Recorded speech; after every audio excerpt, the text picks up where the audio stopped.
अहिले चाहिँ तलतिरको पाल हिउँको बेला कस्तो आउँछ भनेर अहिले त अब माइती आराम गरेर देखाउनु पर्छ। जाँदैछौँ।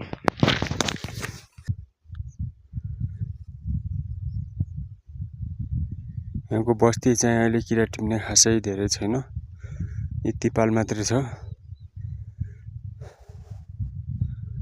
यो चाहिँ सुन्दर हिमाल, पाइली हिमाल। 2082 साल 2 महिना 19 गतेतिरको हिउँ परेको लेकमा किरा खोज्न जाँदाखेरि हिउँ परेको अवस्था। भ्यू चाहिँ यस्तै छन्। अब यार्साको पिरा यस्तै हुन्छ, पुरा गाह्रो छ है। पुरा हाम्रो भान्सामा पुरा आगो मरेको अवस्था, कफी घोलिरहेको अवस्थामा छ।